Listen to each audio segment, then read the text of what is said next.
اسی کے ساتھ ہمارا ایک معاشرتی مسئلہ اولاد کا مسئلہ، اولاد کا نہ ہونا یہ ایک ایسا معاشرتی مسئلہ بن چکا ہے جس کی وجہ سے نا امیدیاں بڑھتی جا رہی ہیں، جس کی وجہ سے گھروں کی تباہ کاریاں بڑھتی جا رہی ہیں، جس کی وجہ سے طلاقیں اتنی زیادہ وجود میں آتی ہیں جس کا کوئی حساب نہیں۔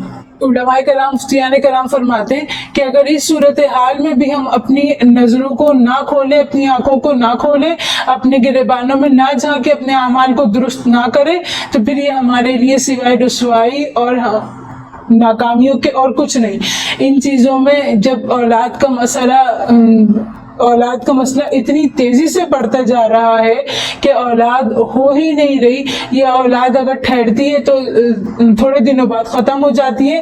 یہ کچھ نظریاتی مسئلہ اور جادوئی مسئلہ بھی ہوا کرتا ہے، لیکن یہ انسان کے اپنے اعمال کا بھی کچھ کرنا ہوتا ہے کہ اللہ رب العزت کی ناراضگیوں کی وجہ سے اللہ تعالیٰ اولاد جیسی نعمت سے محروم رکھتے ہیں۔ کیونکہ اللہ رب العزت نے اپنے کلام پاک میں اولاد کو انسانی زندگی کے لیے ایک زینت بتایا ہے۔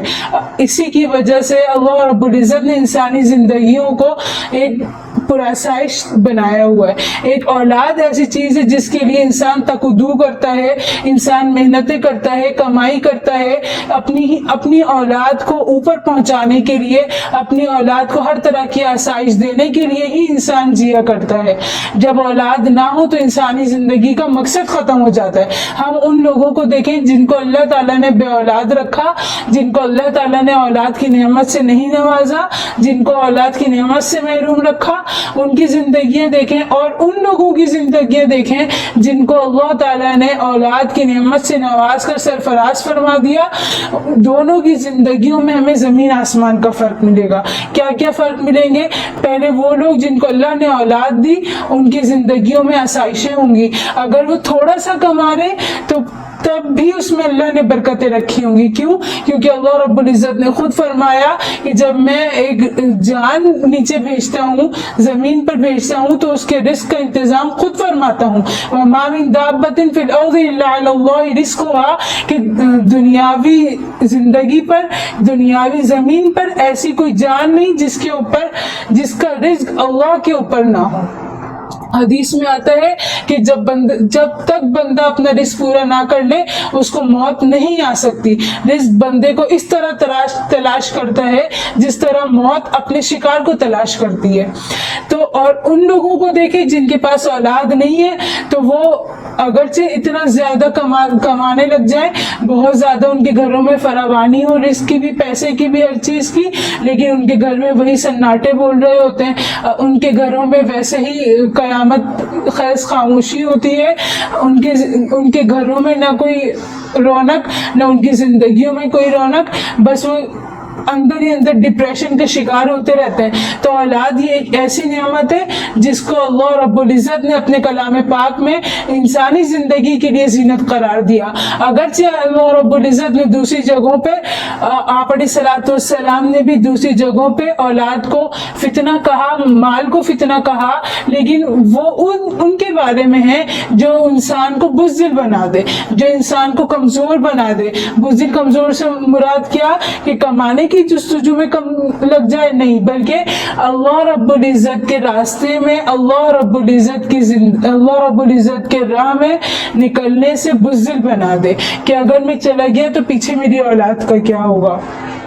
تو وہ لوگ جن کے گھروں میں اولاد نہیں، جن کو اللہ نے اولاد کی نعمت سے نوازا، رمضان المبارک کا مہینہ ہے، اللہ رب العزت سے جتنی دعائیں مانگ سکتے ہیں، اللہ رب العزت کو جتنا منا سکتے ہیں، اللہ رب العزت کا قرب جتنا حاصل کر سکتے ہیں، یہ صرف رمضان المبارک کے مہینے میں آپ کر سکتے ہیں۔ جتنا کچھ کرنا ہے صرف اس رمضان المبارک کے مہینے میں کر لیں۔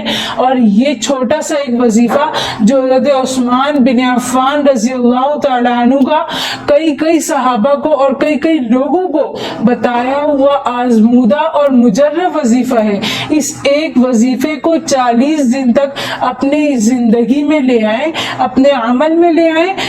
یہ 100% شرطیہ وظیفہ ہے کہ انشاءاللہ اللہ رب العزت اپنی قدرت سے، اپنی طاقت سے ضرور آپ کو صاحب اولاد فرمائیں گے۔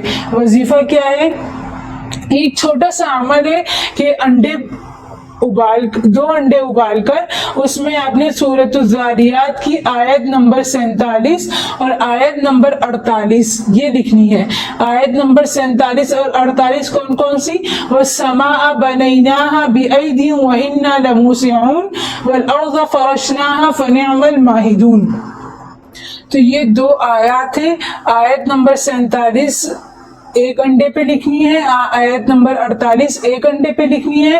کسی قلم سے کسی موٹے مارکر سے آپ لکھ لیں جس میں بھی آپ کو سہولت ہو. سورۃ الذاریات یہ حامیم اور قول فما یعنی 26ویں اور 27ویں پارے کی آخری اور پہلی صورت ہے. تو قول فما کا پہلا پیج ہے جس پر یہ دونوں آیتیں مذکور ہیں. وہ یہ دونوں آیتیں آپ نے دو انڈوں پہ لکھنی ہے اور آیت نمبر 47 والا انڈا مرد نے کھانا ہے اور آیت نمبر 48 والا انڈا عورت نے کھانا ہے. کوشش کریں اس دوران بالکل بھی ناغہ نہ ہو آیت لکھے ہوئے انڈے کھانے پر، اور 40 دن بلا ناغہ یہ عمل کریں اور ہر روز عمل کرنے کے بعد ہم بستری کریں. انشاءاللہ اللہ رب العزت اس عمل کی برکت سے اور جس نے ہمیں یہ بتایا اس ذات کی برکت سے انشاءاللہ اللہ رب العزت آپ کو ضرور بھی ضرور صاحب اولاد فرمائیں گے. آپ کو فائدہ اس سے انشاءاللہ ضرور بھی ضرور ہوگا. اللہ تعالیٰ کی ذات پر ہمیں بھرپور امید ہے.